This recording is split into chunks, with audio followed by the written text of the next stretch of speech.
if we can find a remedy for it, it will not only be good for us, but maybe we will be setting an example for other democratically inclined countries who are seeking such remedies.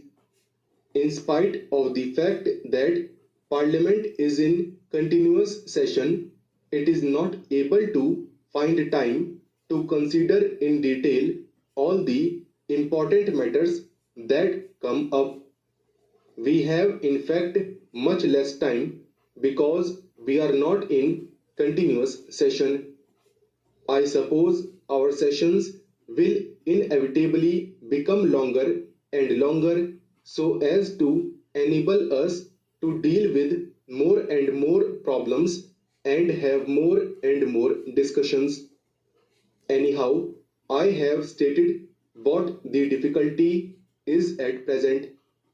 Though I am in sympathy with what Professor Shah said, I have no easy remedy for that difficulty except today that we are perfectly prepared to consider together with the honorable members of the House any ideas or suggestions about how to give greater facilities for more intensive discussion of any great problem.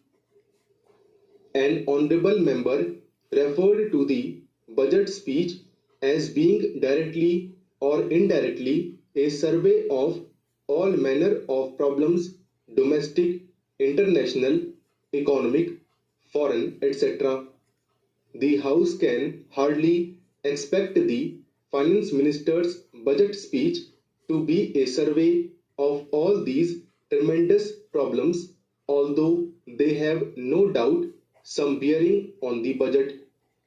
The world is becoming far too intricate and difficult for us to be able to keep the full picture in view always.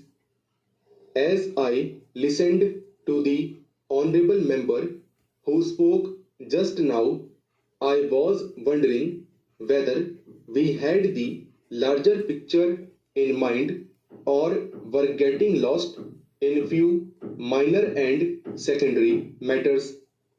For instance, having referred to the government's extravagance, the honorable member went on to say certain things in regard to our bringing forward a bill for giving a pension to the president that signified to me an approach which I would call 100% wrong. Besides, I should have thought that the subject of pension for the president was hardly a matter for debate or reference here. I say, even if this country is starving, even then you have to provide for our president. The honorable member perhaps prefers starvation for the president and himself. I certainly will not stand in his way, but we are considering graver matters than this, and the fact that such points are raised shows that we are not looking at the problems. We do not seem to be thinking of the vast problems that we are faced with and have to wrestle with the vast problem of the country's economy in relation to the world's economy.